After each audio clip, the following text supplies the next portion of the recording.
All right, just a quick reference video. This is when I just finished the mock-ups here. The objective of this reference video is just to kind of show where the zebra wood is now and how much space I have and all of that. For my own records, I will be pulling out the wood about another 1.5 inches, but the millburts will, I believe I'm confident with where those will be placed. So again, let's take a good look here. You can see that. So it's I've got a lot more space than Earl had initially. I plan on going up to roughly that string. So there'll be a lot more wood there. Obviously it'll be symmetrical. And that is the case there. The zebra wood is not symmetrical right now. The way that they did it, because the car factory panels were not symmetrical. Let me take a look on the inside. And right now, get an idea. So there'll be that much more space back there. Keep in mind, I have the ski wall to put in, and that's, gosh, that's going to be 1.5 inches, 2 inches deep with the padding. It's going to be 3/4 inch birch plywood, and then the carpet on top of it. So, and then there'll be the distribution block there. But again, for my own reference, I'll take a measurement there at that gap. But it's looking like about 4.5 inches or so, if I had to guess. All right, that should be it for this. Hey, how's it going? Welcome back to CarMiZa. Today is January 12th, 2023. So starting to lay out the trunk, and I'm sure there's probably a faster way to do this, but I was more about trying to be accurate. My objective was to make the panel that you see symmetrical, but also as wide as possible to fit as tightly to the car as possible. So again, this is what the trunk looked like before, but the trunk panels on either side, they basically fiberglassed over these and then carpeted those, but the car panels from the factory are not symmetrical, so I want them to be symmetrical. So what I did is I began by laying out these strings, which I basically ran along the shock tower, and then you can see this string here basically comes, and I pulled it into right here. Did the same thing on the other side. And then I ran, excuse me, ran a line between those, which is this line here, to make sure that everything was square and accurate. And then I am going to be doing the floor a little bit further out this way than what it was. So again, I wanted to be able to create this floor piece. This is obviously just a mock-up template. I also need to leave space for when I build those side panels out of fiberglass. So I just did 1-inch wedge blocks, double-sided taped those, put those up inside there all the way up to the front, as you can see, and then ran a piece of this cardboard, basically to represent the perimeter. And then I took a piece of bar steel, just 1/8 inch I think it is, and I bent this until it matched that. Then I took this, first off, actually before I did that, I needed to figure out the angle. So I just used this. As you can see, just like that. Put that in there to get the proper angle. Now I knew how to kind of lay out that metal bar on this piece of cardboard. Once I did that, put it in, had to tweak just a little bit. And then I took this piece, once it fit perfectly, I made sure this piece was square with the car. So I ran a square here and against the back seat. And it was. And then I took that piece of cardboard, I flipped it over and traced it onto another piece of cardboard to cut this piece. So those two pieces are mirror images of each other. That's the most important part.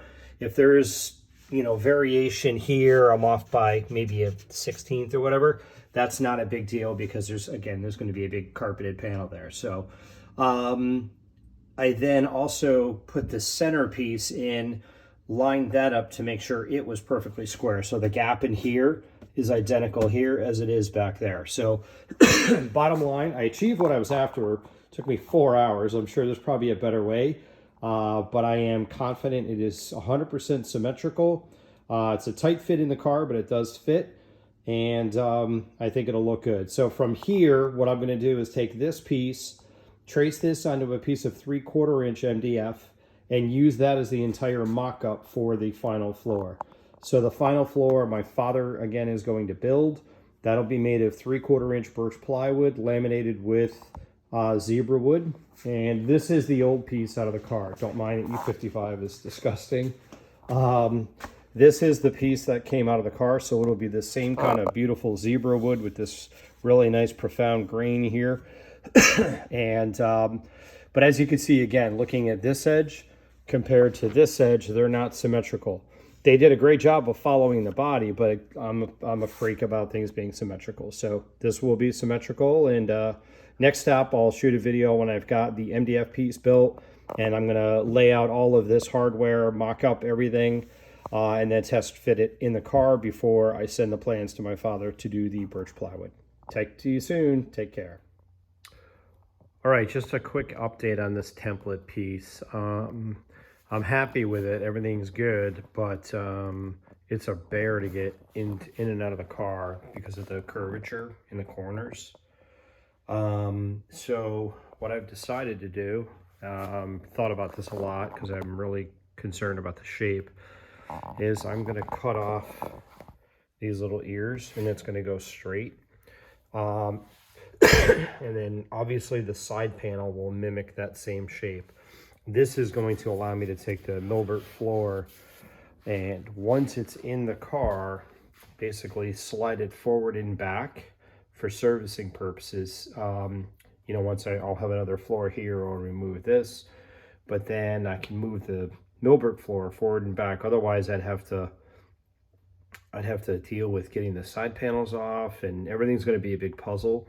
So I think this is going to be best. I think it'll still look good. You really won't see those corners very much at all, especially from back here, because of the way the amps go in. They kind of hide that. So I'm going to go for it, and hopefully it looks good.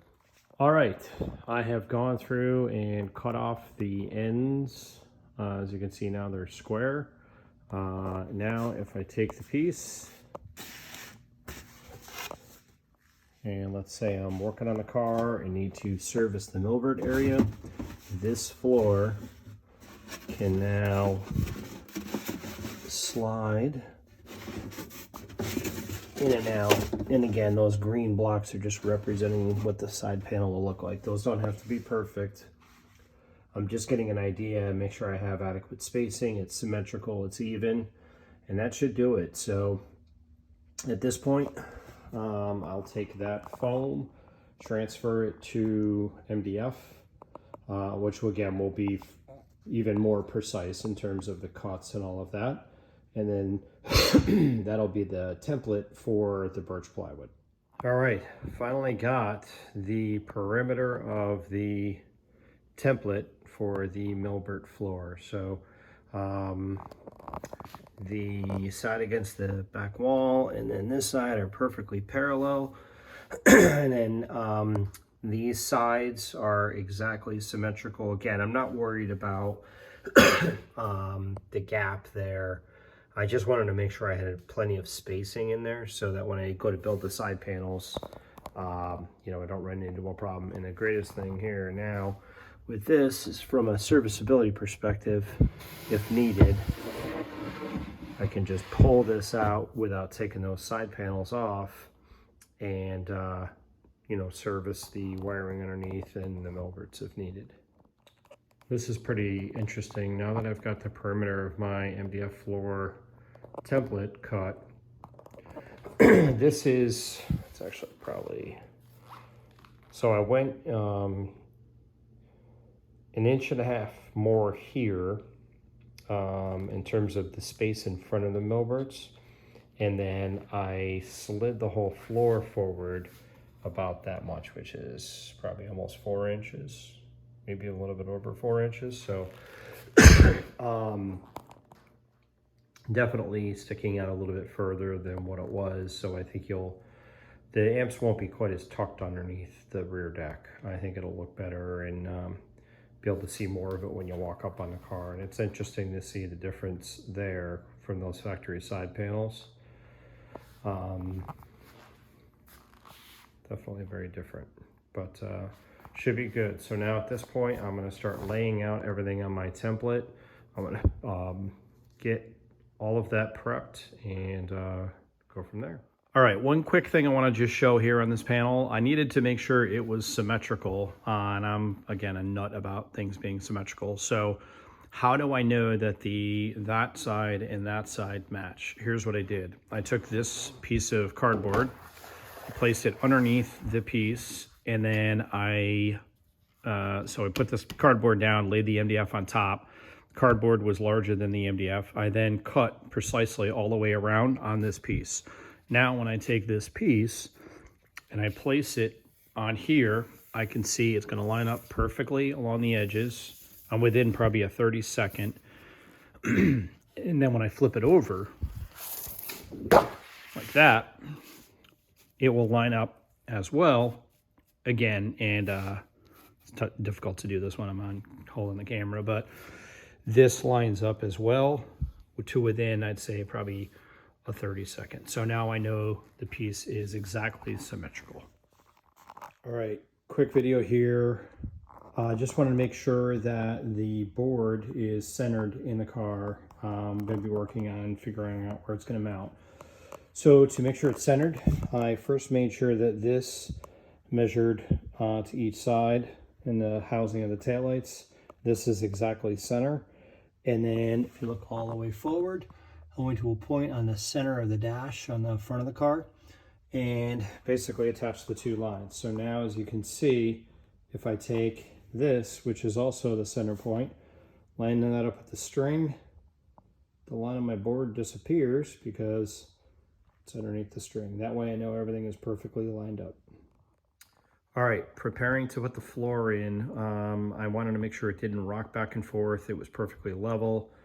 And so there was no high spots. So I ended up having to take some of the Dynamat out in those areas that you see just to ensure that it was properly level.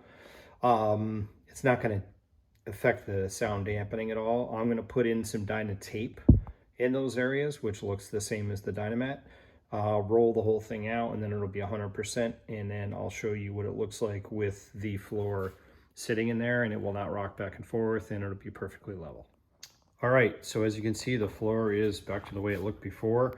Again, basically what I did is there were some low spots and some high spots in the floor after I Dynamated the car. So think of it as where I just kind of scraped the entire floor to get it level, and that left some areas that did not have Dynamat, and some areas like this area actually added more Dynamat just to flatten the entire area out.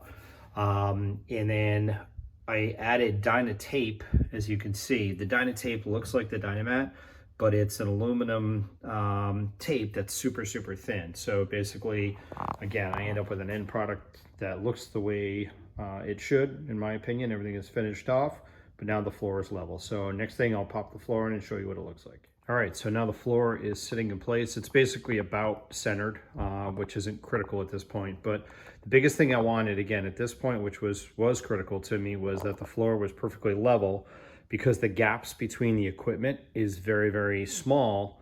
And if I was off by, this side was a quarter of an inch higher when I first started. So you would have easily seen that, and that would have drove me crazy. So the other thing, not just getting it perfectly level, but was this. There's no screws or bolts or anything holding it in right now. And if you notice, there is no rocking whatsoever. The piece is perfectly flat and laying as it should. So now I can go on from there. All right, real quick, just want to show what's going on here. It was very important to me to maintain the angles that the millbirds were set at. So I removed all the hardware, placed the millbirds where they go, ran this piece of tape, kind of from the top down view. So this is exactly the edge of the millbirds. Then I took my board and basically laid this piece on, made sure it was square here in the back, right? So it's basically those two are parallel. And then I laid this out and I ensured that the measurement from here to here and then here to here is exactly the same. Therefore, that angle is exactly the same as what the millbirds were at. One other quick thing with this layout. Earl and I talked about where the millburts were kind of hiding a lot of the wood, right? We wanted to show more wood. So my measurement from here, this point to here is 3 1/4. And I went 1.5 inches further out. So I'm now at 4 3/4 here. So you can see the difference. You know, for example, this is going to be where the millburt's going to sit right up against this edge.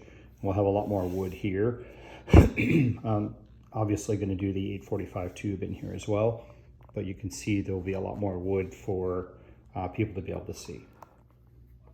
All right, here I want to talk about getting the millburts ready to mount. So the way that Earl did it was use these. These are called tiptoes, and these are a kind of a device that's used commonly in home audio applications. So people will put these on speakers or electronics and then do it, you know, mount it like that. The objective here is that there's a minimum vibration point, you know, smaller surface area, so less vibration. So what Earl did, clever, he basically mounted them like this, and then the amplifiers sit on top of these. And it helps to stand the amplifier up a little bit. You see more of the wood, the wiring behind the amplifier. It's a clever idea, so I'm gonna emulate the same thing. To mount these, basically, these are there's going to be a hole, much like there was in the old piece. And you can see they use what's called a Forstner bit. If you're not familiar with that, just allows you to get a flat bottom here. So to countersink those, I'll be doing the same thing. There's my Forstner bit. And the tricky thing is you need to make sure that the hole is obviously lined up and correct and centered. So just to ensure that is the case, here's what I did. I set the amplifier where it's going to go. As you can see, I'm on this line. I'm lined up here. Everything is laid out properly. But I needed to make sure that my holes were correct. So what I had to do is get a pencil in here and try to trace this out, which was difficult. You can lay it out and map it out, but you never know for sure, right? The last thing I want to do is drill the hole and find out I screwed up. So what I did is just took some little 1.5 inch nails, tapped them into where I thought the center hole would be. And as you can see, everything lines up precisely. You can see the hole there and then back there. So now when I drill using the Forstner bit, using that as my center point, hopefully everything will line up properly. All right, got these nails, these little nails to mark the center point for the Forstner bit. All set, kind of a bear to do. I got the amplifiers basically in the middle. The gap is where I want. And as you can see, if I use those center nails as my center point for the Forstner drill bit, then everything should line up properly. So let's give it a shot, see what happens. All right, here I'm mocking up and getting the drill press ready to be able to use the Forstner bit and drill the holes for the tiptoes. Again, as you can see, that's exactly the way they were done on the first board. So I'm gonna emulate the same thing. Also, I'm gonna go to about the same depth, which was like 5/16. And the finished look I want is for the tiptoe to be not sitting below this level, but this line, this edge, to be flush. So if you notice when I pop it in now, and it's an awesome fit, I got so, try something, look at that. Talk about precision, right? 36 millimeters is exactly the diameter of these, and I was able to find a 36 millimeter bit. When I do get the final piece and I clear coat it, I will have to very carefully sand the clear coat to ensure that the tiptoe fits. But anyway, if you notice here, I've got probably at least 1/8 of a gap here, right? Where I want maybe even 3/16, because again, I'm gonna want it to be more like flush like that, right? I've got some neoprene padding, some really nice stuff John Whitledge turned me on to that absorbs vibration. I'm gonna cut it in a circular pattern, drop it in here, put a couple layers in, and then put the tiptoes in, and that should be good. But I think we are good with the diameter, the depth, everything's good. Now I gotta very carefully grab the, this is just a test scrap piece. I've gotta grab that and bring it in where all those nails are, clamp it and drill. I may need a helper for that part, but see you soon. All right, just want to explain what I did here. I used this material. This is the stuff again, John Whitledge of the Magic Bus was nice enough to turn me on to. It is very high-tech vibration absorption material. It's about a little bit more than 1/8 of an inch thick. It's got an adhesive on the back here, and it's kind of a padding, if you will. So my objective was to put this one underneath each of the tiptoes. So that is the material. I then used this hole punch set, used this hole punch, created a circle, and I'm still testing this to make sure everything is good, but I am all set. So that's gonna fit in there.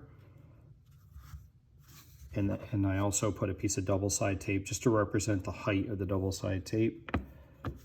Put that in there, and now as you can see, the tiptoe fits very nicely. The depth is perfect there. So that is what I'm gonna go with. Again, a nice tight fit. If I need to, I can, after clear coating, I can take the Forstner bit and very carefully kind of clean up any of the clear coat that may be preventing this from fitting. But depth-wise, that's perfect. That's what I want. All right. Tiptoes are mounted in the mock-up piece, and everything came out excellent. Quite good. As you can see, the tiptoes are coming through here. Notice there's also some miscellaneous holes in the amplifier. Those were drilled previously, and I won't be utilizing any of those holes. The holes that the tiptoes are coming through now are the original holes from Milbert. So I had to open them up about 1/16 of an inch just because they were not consistent. They're all exactly 1/4 of an inch diameter hole. And then I'm gonna weld up the rest of these and, you know, grind them and all of that. So when it's gold plated, you will never see those holes. Also, I might do some rubber spacers from underneath just to kind of lift. I wanna lift up the amplifier just a little bit.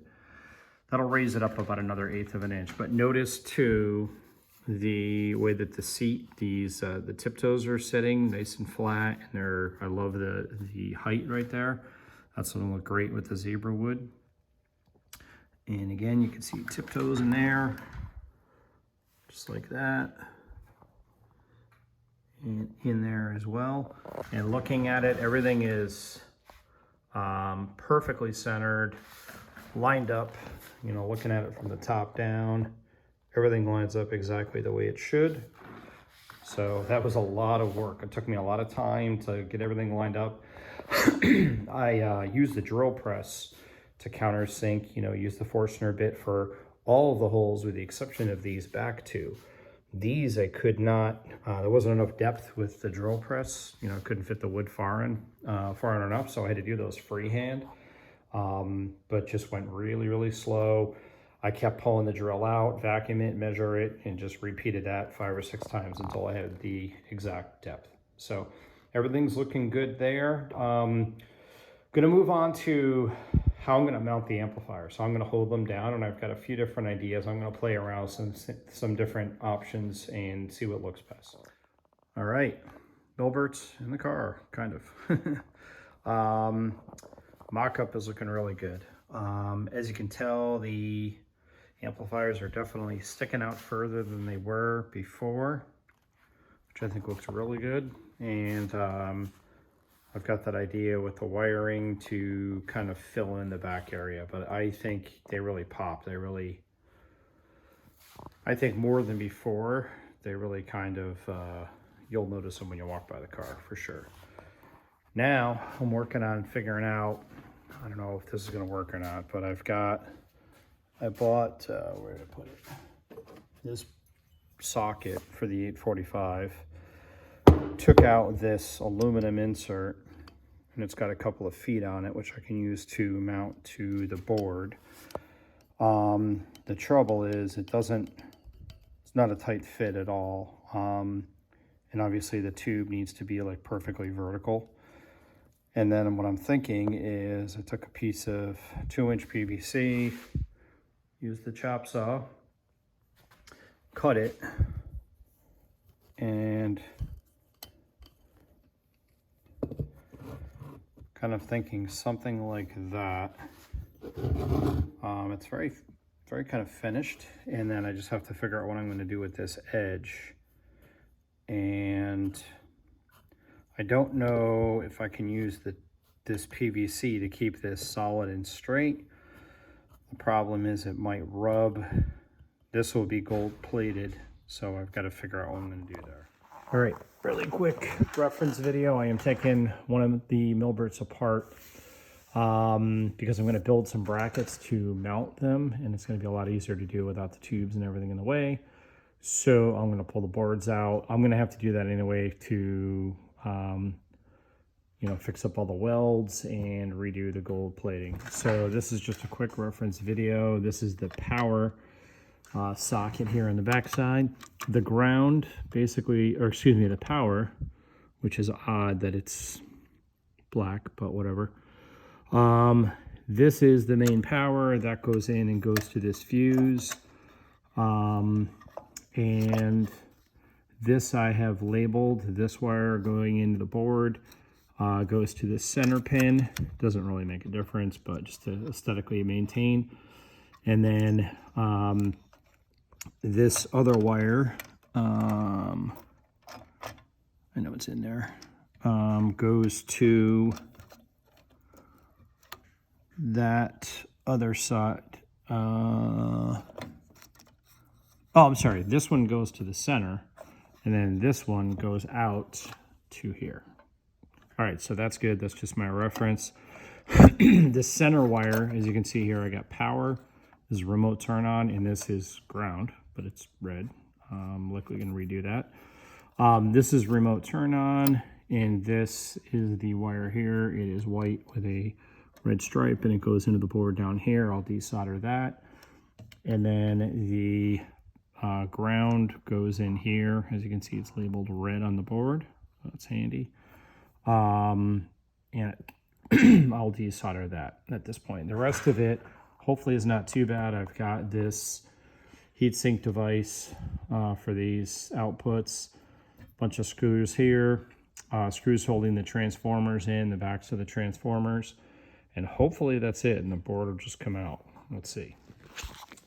All right, another quick Milbert reference video, taking out the wiring for the speaker outputs, and these are the different taps. So be cognizant, we've got red coming in here. That's going to go to the 8 ohm tap. Blue, this one is blue. This comes into the center. Let's make sure.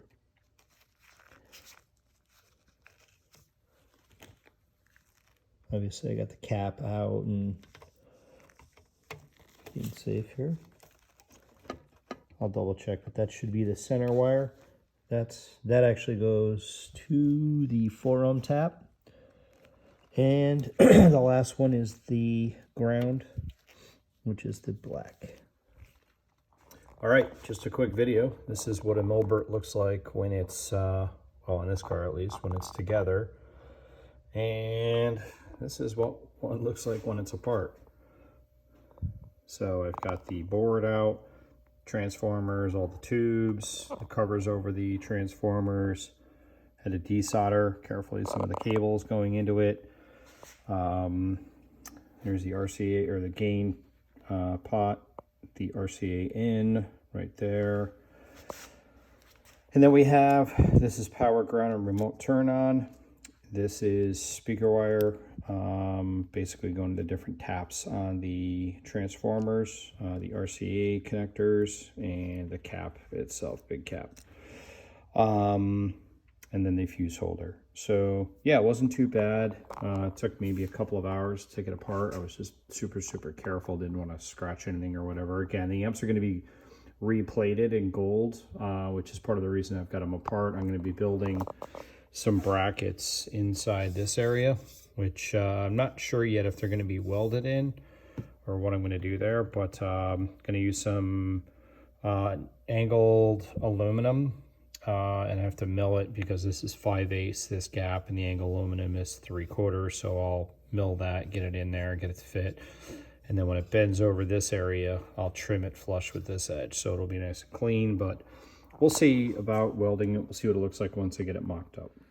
Alrighty, welcome back. Working on coming up with a mount for the Milberts. So previously, here's one of the Milberts sitting on the tiptoes. And previously there were studs that came through the floor, and then there was a bolt that went up through the amp and a hole, and then there was a nut that went on it. Effective, but I want to see if I can do something a little bit cleaner. And I really like the look of this kind of flathead screw. Or panhead, whatever you call it, where it's beveled like this.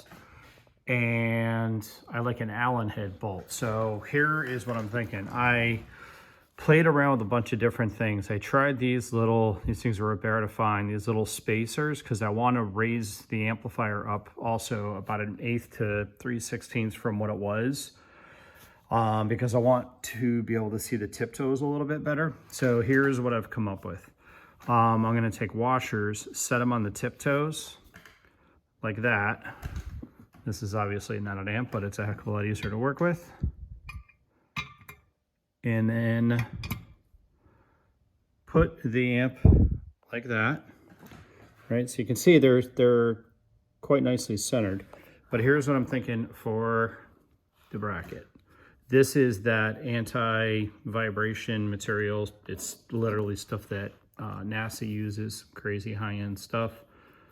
Right, $1,000 worth of material right there. It's expensive. It's not $1,000, but here's what I'm thinking. I just milled this real quick. It's kind of rough, so I still got to sand it. Started as 3/4 inch stock, and you can see I cut down this side.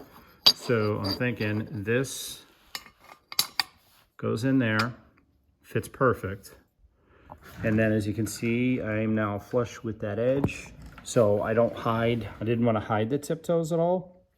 And then what I'm going to do is that fancy countersunk bolt right here, go right through the amp, go into the floor, and then there'll be a T-nut in the floor. And then it'll be a flushed bolt that'll be gold. This will all be gold plated as well, and to match the amplifier. So I'm thinking that's going to work. I got 3 more to build, and I've got bolts that I'm going to use to test. So I'll go ahead and give it a shot, see what it looks like. All right, things are progressing pretty good here. Again, as you can see on the amp, this hole and this hole were the factory holes. These holes were drilled previously for the tiptoes and the bolts. This is my pilot hole for my new mounts. So same thing going on over here. Original hole, my pilot hole, and a couple of other holes. These are all, the extra holes will be filled with welds. And again, I'm not, as you can see, I'm sitting the gold amp here. It's going to get some fine scratches. Everything's going to be strip sanded. I got to weld a bunch of spots, or my soon-to-be son-in-law is going to weld them, James Abrams. He's the guy that did all the welds in the kick panels. And then I've got to grind everything down. So there's a bunch of milling that still has to happen. So this is what I ended up with. This is a bracket. If you notice, I did label them left and right, but I just chucked something, and this is pretty cool. If I put this in here, you can see my finger through there. The hole lines up. I'm just not holding it straight. And if I take the same one and go over to the opposite side, it's really tough to see because it's a tiny hole, but they line up perfectly. So they're symmetrical is my point there. All right, so basically here is the way these are gonna look. And also kind of showing what I'm doing here to get to the next spot. So, 1 second here. All right, I got the amp base. Let's get this set, sorry, 1 second. All right, so I got the amp sitting on the tiptoes.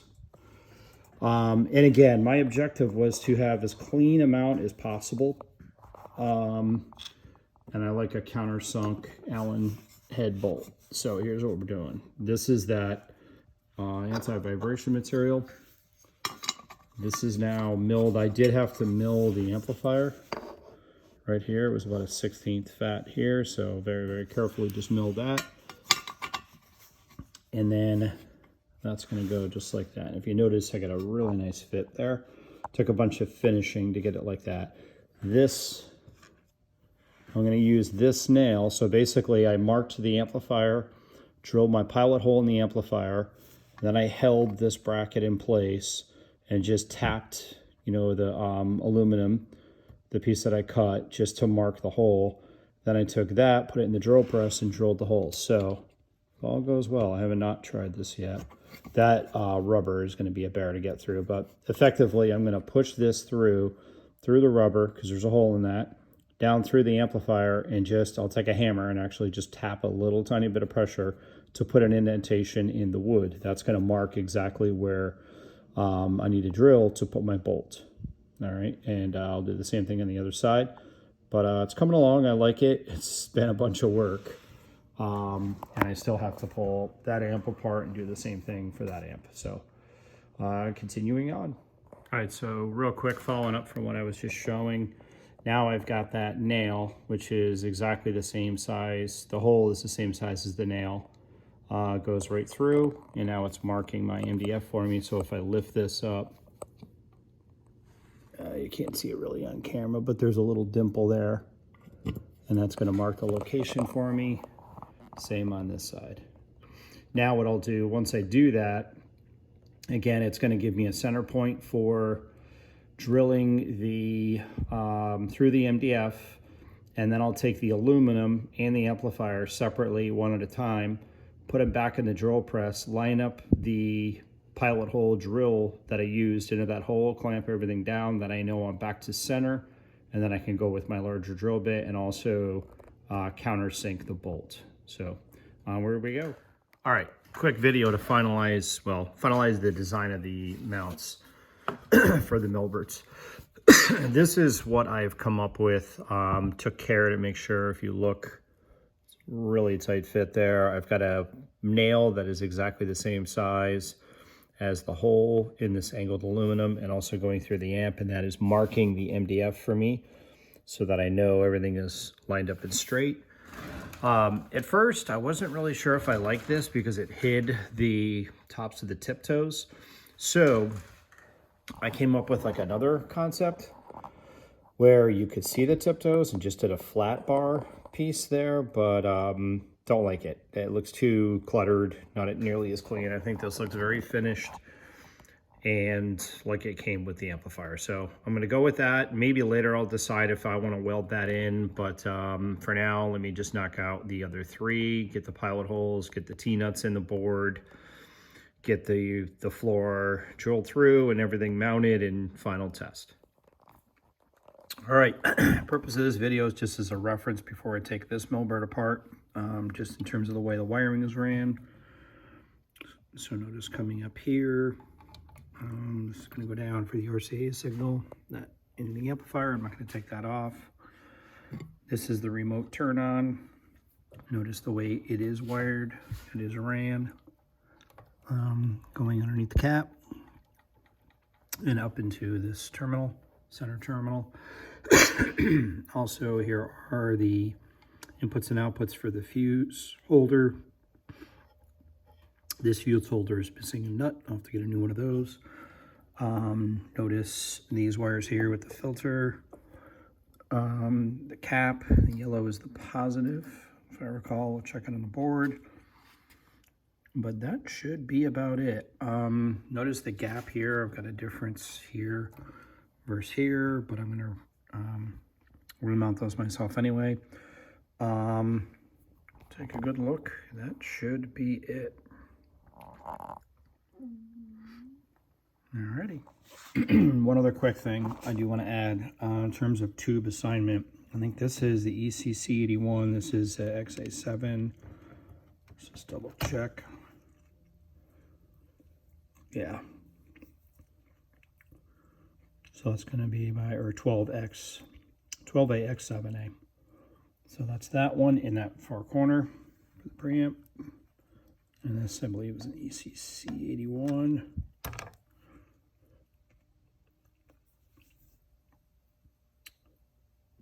Yep. Alrighty, that's it. All right, quick reference video on the bottom of the Milbert.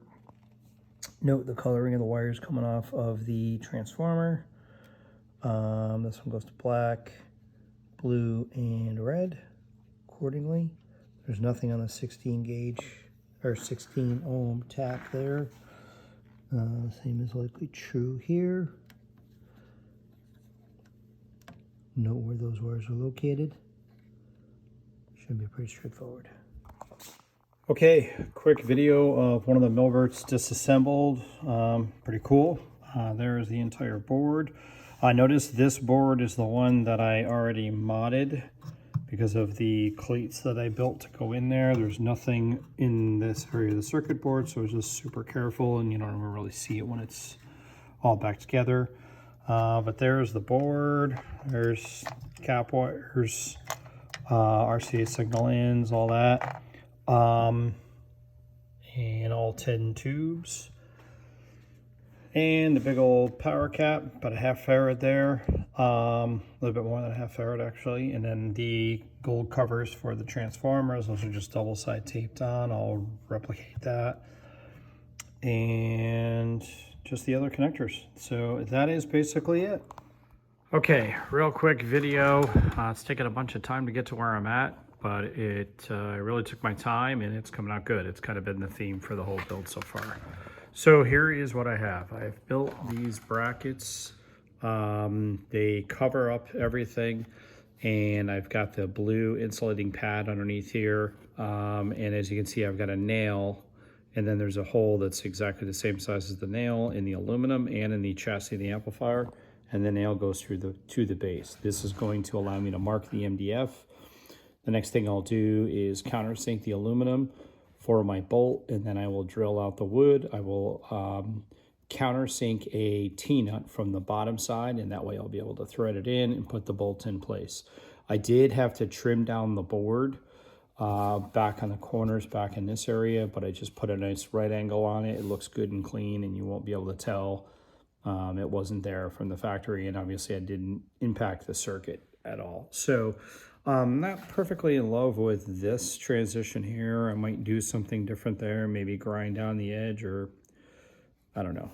It's not that big a deal, but I think it looks pretty clean. And this one, you can see there's a little bit of a gap, but once this is bolted in, it'll go away. And plus everything's getting re-gold plated, and that'll add a little bit of thickness. But overall looks good.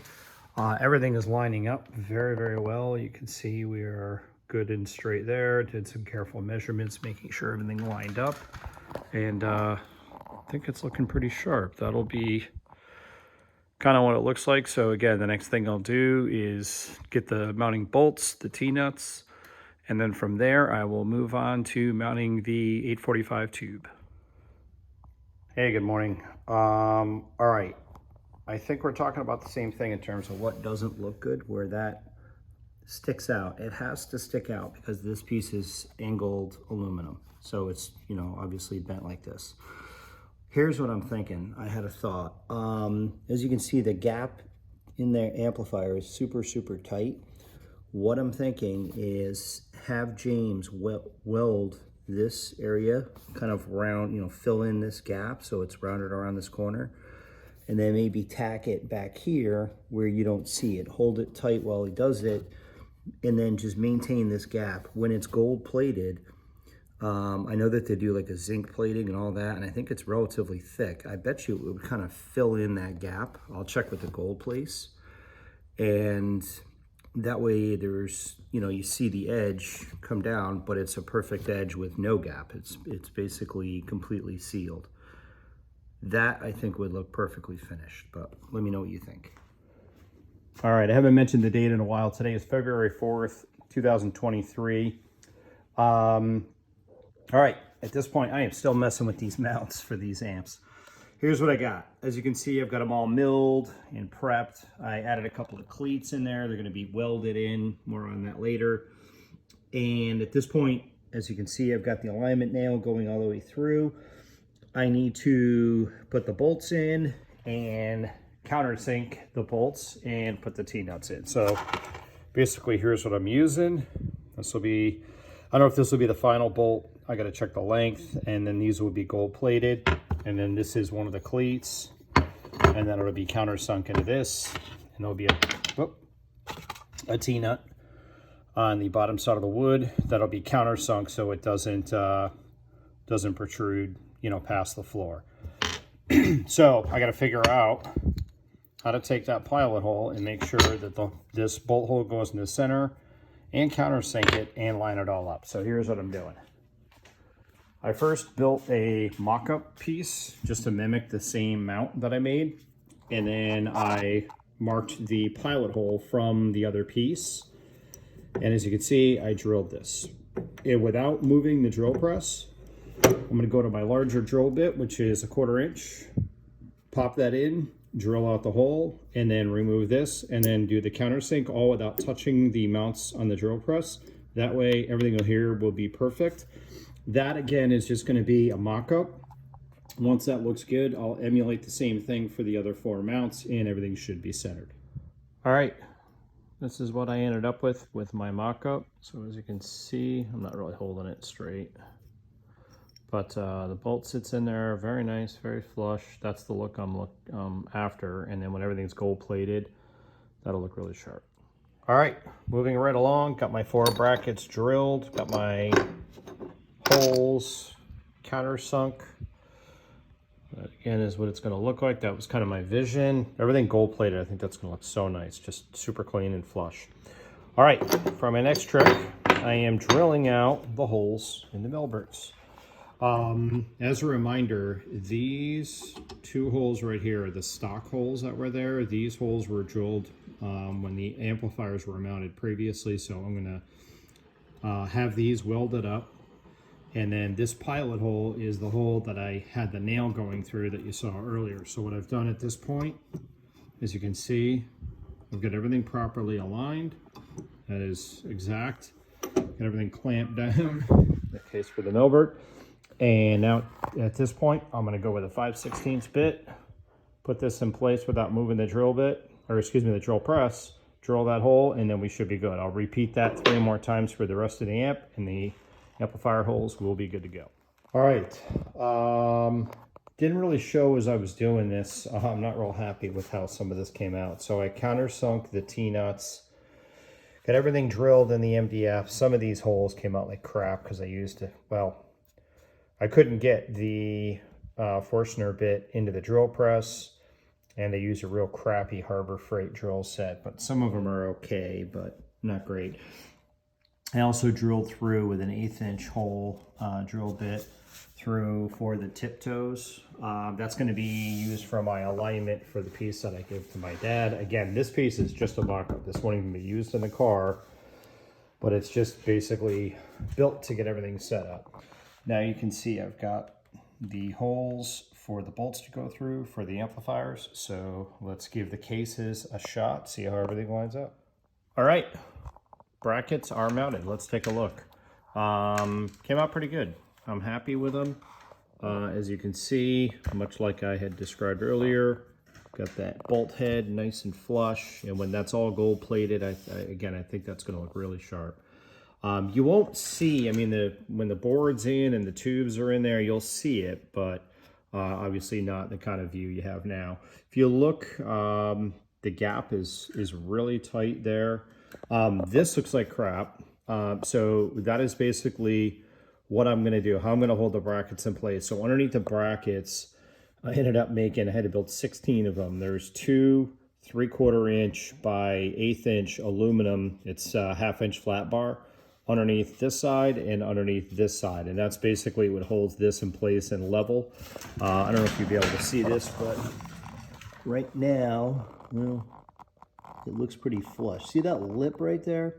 I got less than probably a 32nd, maybe a 16th, a 32nd, that it's hanging down. So here's what's going to happen next. My soon-to-be son-in-law is a master welder. So what he'll do, I'll give him the amplifier shroud, cover cases here. He will weld in the cleats that I built first, clamp this in place nice and tight, snug it up to that back corner because that's really what's critical. That's what you're going to see. And then he'll weld this right here. I want basically this all welded in and just kind of rounded off. That's going to be the final look there. I've got a little bit of more work to do here. I'll finish this up. Obviously, there's a lot to do before it gets gold plated, but I'll round off this corner a little bit. But I'm really, really happy with the way that all came on. Everything lines up very, very well. See the gaps there. Everything looks good. Look at that bolt head. Perfect. Again, this looks like total crap. This is basically the nastiest part of it. When that's all welded up and the whole thing is re-gold plated, it'll really look good. This one, I'm off by, again, probably maybe even a 16th, but I got a fix for that. When he welds it, I'm going to have him push this into the corner, and I will very, very carefully mill out the holes in the amp so I can effectively slide this whole assembly that way about a, whatever it is, maybe a 16th. This corner looks really good. That one came out good. Look at that edge, it's super tight, which is really hard.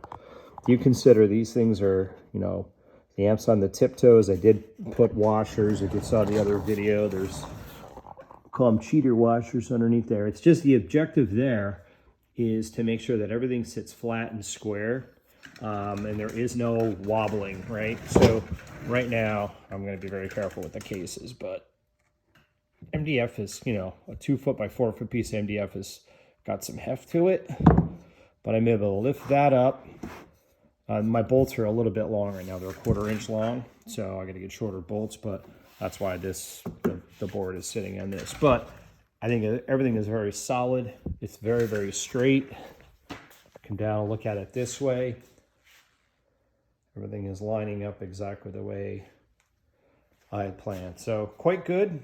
Very happy with that. The next thing is going to be mounting the 845 tube, and I've got some really cool ideas on that, utilizing a piece of muffler. So where do you see that? Stay tuned. Talk to you soon. All right, moving on to the next piece of the puzzle.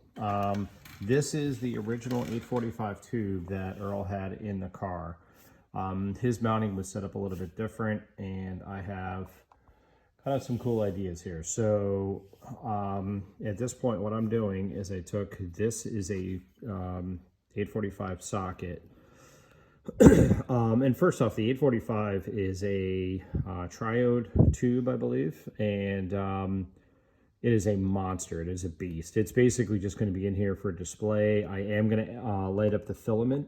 I've got a step down DC to DC converter, so I'll be able to have it glowing, so it'll just be for effect. If you notice right now, it doesn't sit straight, right? It's just kind of sitting in this socket. What I have is, this is the actual socket it came in, big ceramic jammy, but that was too big for what I wanted to do. So here's what I'm doing. Right now, as you can see, I've got the aluminum piece out of that base, and I'm going to very carefully, just don't want to move my part, remove the tube.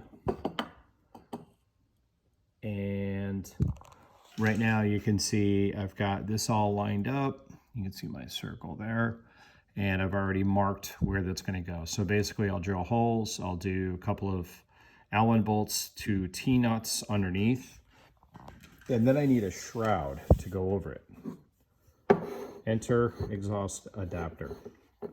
So what I'm going to do with this is take this, cut this down, probably about to here, so kind of sits, you know, like that height, right? And then I'll trim down the top piece where it goes to the amp. But if you notice, this is just to show you the diameter.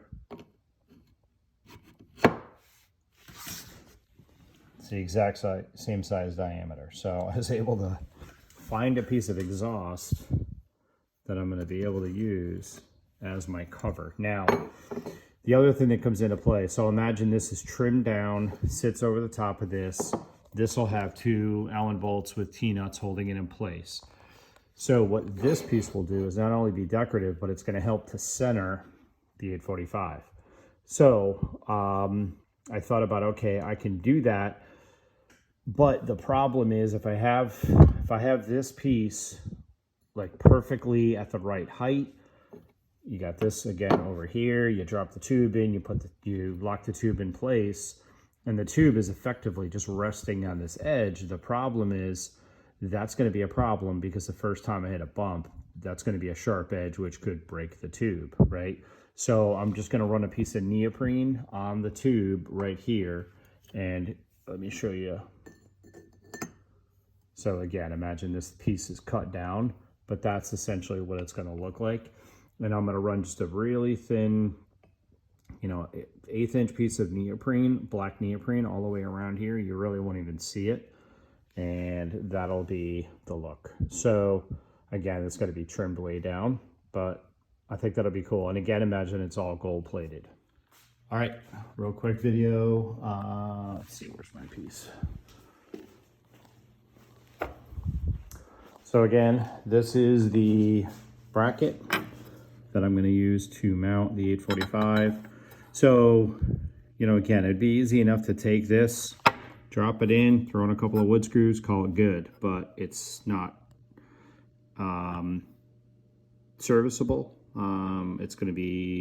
It's serviceable, but you could, every time you take it out for whatever reason, you're going to degrade the integrity. So once again, what I'm going to do, it's a much longer process, but it's a proper way to do it. I'll drill with a pilot hole. I've got my marks, got everything clamped. Again, so I'll drill that pilot hole. Then I'll determine the thickness I need for the through hole. For the actual cut hole, I'll do that. I'll flip it over. I'll do a Forstner bit to countersink for the T-nut. I'll put a T-nut in. I'll show you that. I got it right over here. Somewhere. There we go. There's the T-nut. And then I've got these little stainless screws. I'm using stainless in this case because these will not be gold plated. They're just underneath there and they'll be hidden. So everything's either gold plated or stainless. So let's give it a shot. Okay. 845 tube mount is set. Very, very solid, very serviceable, and great integrity because of the T-nuts. So I could take it in and out 1,000 times and it would be just as strong. Again, this panel is not going to be the final panel. This is just a complete mock-up before the zebra wood. So let's start working on the base. All right, real quick video to show what I'm doing here. So I came up with this clever idea of using a muffler adapter. I like the shape of this, the reduction. This is going to go over there and basically hide the base of the tube, the 845 display tube, but I need to cut this down on both ends. So I took this paper, went ahead and marked this. The spot you see there, that'll be the exposed amount. And then after this, I'll build a base to build like a protective cage that goes over the 845. So next thing I'm going to do, my neighbor let me borrow this saw. I'll go ahead and get this thing rigged up and get this cut, see what it looks like. All right, the base is rough cut. That saw that I was using from my neighbor worked good for this, but I had to do this cut by hand just using a cutoff wheel. It's rough still, I gotta clean it all up and everything, but this is the general idea. And also, I intentionally went just a slight bit long and I'll sneak up on it, but as you can see, I can't tighten the tube yet. So this bottom is not perfectly square, so I'm gonna deal with that. But that's going to be the general idea of the shape. That's exactly what I wanted. A little bit of beef at the bottom. And then the diameter of this is slightly larger than the largest part of the tube. So now when I do that protector cage that's going to slip over, that'll basically go right up along this edge. So let me go ahead and get this cleaned up. I got a cool idea there. It's going to be sketchy, but I'm going to try it. Here's what I'm thinking. Use what you got, right? So I need to get this edge, both edges, totally square, sanded, kind of grind it down to the right level. I could take a hand grinder and do that, but I stand the chance of getting it really far out of square. So here's my thought. This is 2-inch ID, so I got a 2-inch drum sander. Put it in here, tighten this up, take this, to fix this in the drill press, clamp the file down and very, very slowly go like this and basically try to file it. See if it works. All right, there we are.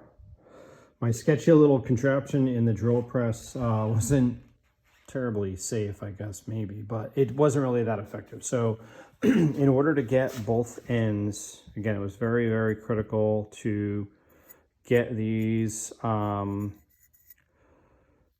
totally flat so that they were parallel, square, everything was good, because otherwise the tube wouldn't fit properly. So what I ended up doing was, this is sketchy as hell, but no guard, and basically I had the grinder on and I would hold it like this, flip it over, hold it like this. That obviously gave me like a burr on this edge. I just filed that flat and just very carefully and slowly kind of crept up on it. So if I take the tube, if you notice, the mount, like you saw in some other videos, is probably really solid T-nuts, stainless steel bolts. But one of the things I was solving for with the guard is this, right? The tube just kind of flops around, and I wanted it to be straight and stay straight. So the end result, that goes into place. Notice that edge is no rocking, it's completely flat. Take the tube very carefully. I may have to sand this just a touch more. There we go. Tube goes in. Tube moves just a tiny, tiny bit. Notice the glass along the amp. Parallel, right? But this little tiny bit of play that's there, I was kind of worried about you hit a bump and the tube kind of vibrates and cracks. But don't forget, I'm going to have clear coat on here as well. So, it's fair to say the clear coat would be on the bolts as well. But when I torque the bolts down with the clear coat on the actual zebra wood, I'm confident that that'll be just right. And that's the final look. Look at how nice and straight it is, parallel with the amps, and I think this looks sharp as hell. Gold plated, that's going to look amazing. All right, so the next thing is to work on that protective cage that'll go over the top of it. Got some ideas there too. All right, super quick update here. That wiggle was driving me crazy. Notice no more wiggle. All I did, very carefully,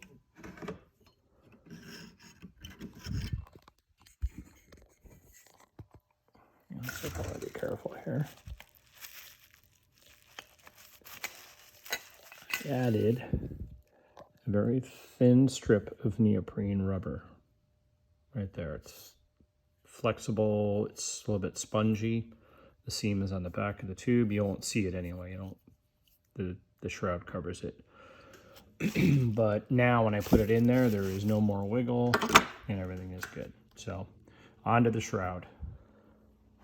All right, quick video to explain the cage for the 845. So there is the 845 in all its glory.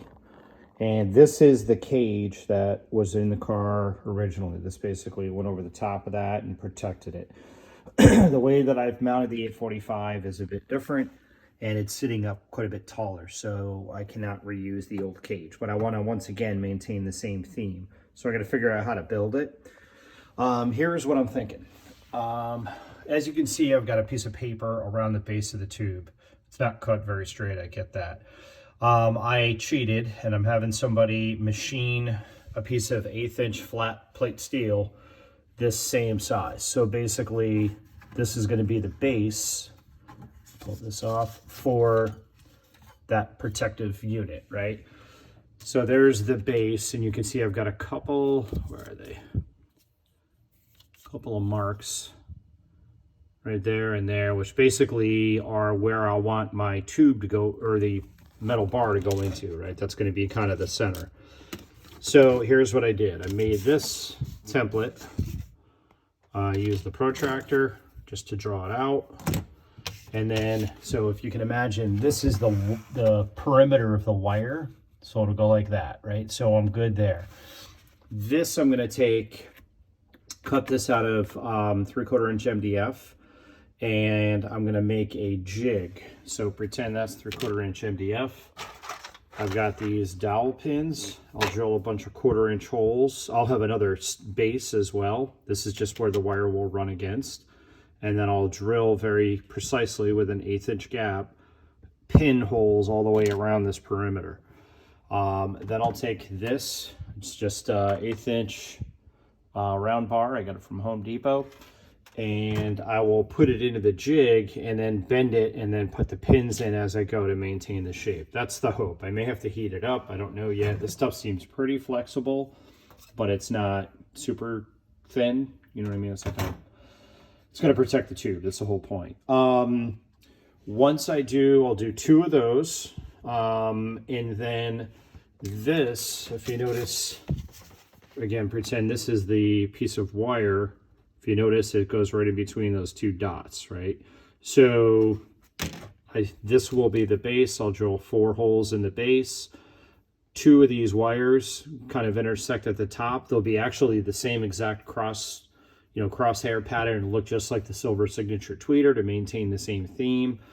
They will go into this base, and then they'll be welded from the backside, so it'll be a nice clean, entry into the hole here and be good.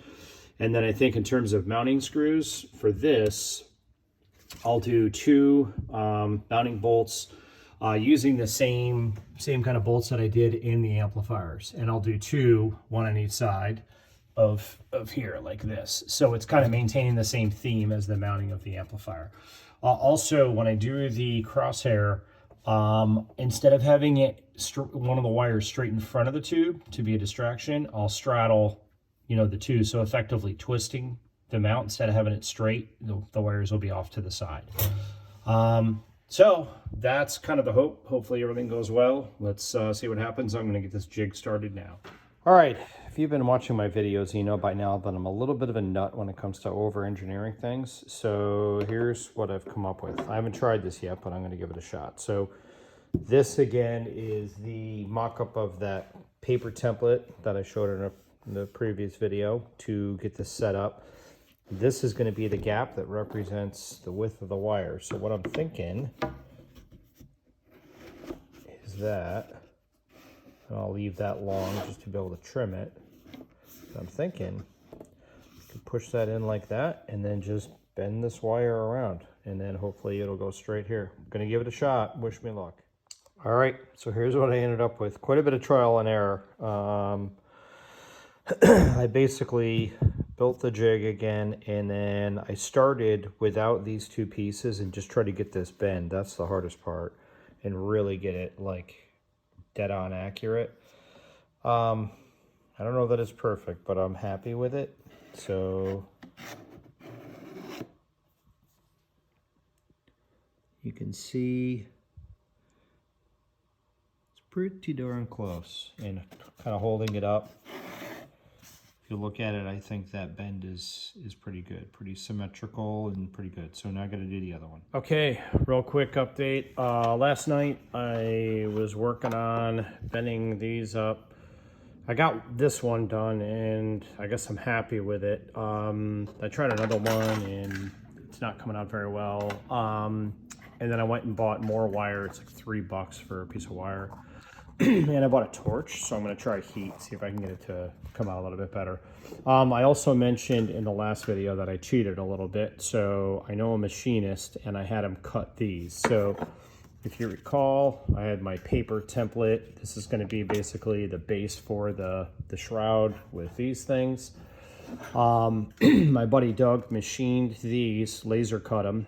I ended up, and I intentionally had this hole slightly larger, and I just snuck up on it with a file, and then I put this edge on it. I think that kind of maintains the same kind of curvature. So imagine the wires are on there. That's what that'll look like. I think that's exactly what I envisioned kind of in my head. Nice tight fit here. You can hear there's a little tiny bit of play, but there has to be because both pieces will be gold plated, zinc and gold and all that. So there's a little bit more thickness going on there, and I need to be able to take this off, and I don't want to scratch this while doing it. So from here, basically I need to finish making 2 of those that are as perfect as I can get. Drill 6 holes in this, 4 for the wires, 2 for the mounting base, go through the floor, T-nuts, countersink so that they end up looking again like that. So that's the next step. Okay, this sucked.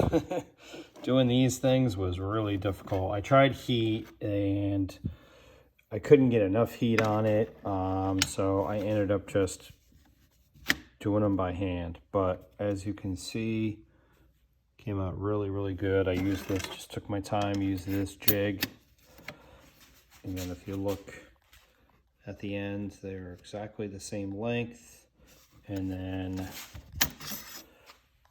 holding it over the tube. So these are gonna effectively touch the floor because they're gonna go through a hole in the base. As you can see, not holding it perfectly straight, but you get the idea there. And I think that'll look great. Time to get the screws or the holes drilled in the base and the bolts into the floor. All right, real quick, in order to lay out, there are going to be 6 holes that I need to drill in this. 4, 1, 2, 3, 4 for the wires, and then 2 for the mounting holes right there. So I need to make sure everything is laid out properly. So I took a piece of paper, cardboard, cut it 5 inches square, exactly and precisely square, did corner to corner, halfway up the page, did that square, laid the piece in, made a measurement to make sure it was equidistant. In other words, this was in the center. And then when I did that, I just intersected the lines. You can see just used a fine tip Sharpie, and that gives me the lines. So now I just measure half distance and do a punch, and then I can drill it out. All right. It's just sitting there, the wires, so they're real flimsy and kind of flopping around. Flimsy in that they're not welded yet. So initially I tried it twisted 90 degrees so that, actually I can go like this and show you. So that the wires are like that. So imagine that's, you're looking at the front of the tube, but it looked kind of weird. I think it actually looks better like you had it, where the crosshair is right in the front. And that's what it'll look like from the top, just like the silver signature tweeter, which I think is pretty cool. So getting there, I'm gonna see if I can weld that very carefully, or I'll have James do it, and then I'll figure out mounting it. All right, quick video here. I am drilling the pilot holes for the base to mount. This is super, super critical because the way I'm going to countersink the Allen bolts with the T-nuts, there is 0 room for tolerance. Everything's going to be perfect. So I'm trying. I don't know how perfect it'll be, but we'll see. All right, the wires are just sitting there, so they're not quite straight, but that is what I hope for. I really like the way the base came out. I still have to sand it and stuff, but really, really tight fit around the muffler. Love that. And I checked the height. It is taller, definitely taller than the old one, but fits in the car underneath the P1X1 just right. There's probably an inch between the top of the cage there and the P1X1. So looking good. Again, you can see the wires are not quite where they need to be, but James will get that welded up, and I'm going to work on a socket for it so I can get it powered up. Hey, how's it going? Welcome back to CarMiZa. Today is April 27th, 2023. So it's been a couple of months since I was in the car. Had a bunch of things come up. Our daughter's wedding, which went great. That was a couple of weeks ago. And that was a ton of work because it was kind of a DIY backyard type wedding. And I also repurchased this car. I'm kind of a Mercedes guy as well.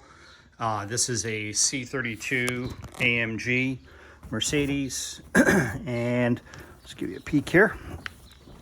I I did a bunch of work to the car, painted the brakes, the motor, a bunch of stuff, and customized it and sold the car.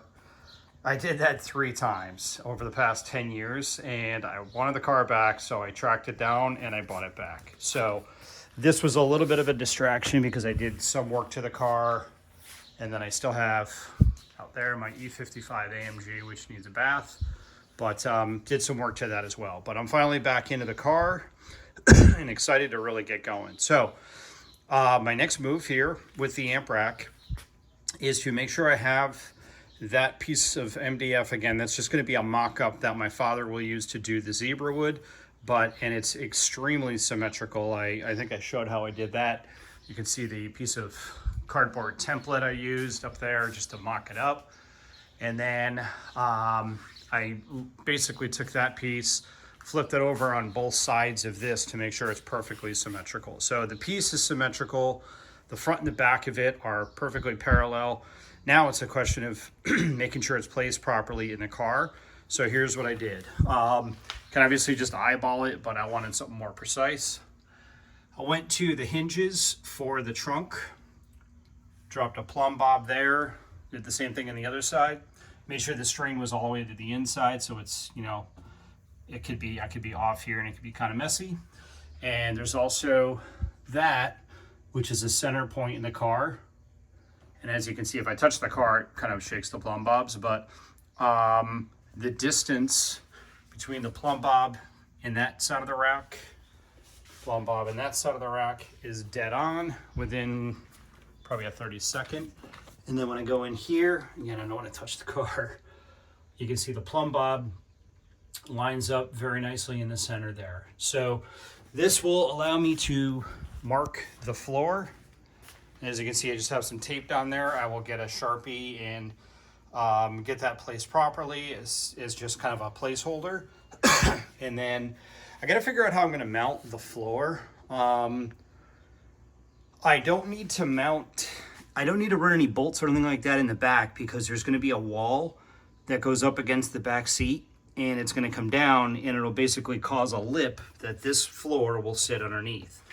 So it would be impossible for that back of the floor up against the rear seat to move, plus the fact that it's angled. So I'm not really worried about mounting that. I need to mount it in the front here, and I don't want to have any visible hardware.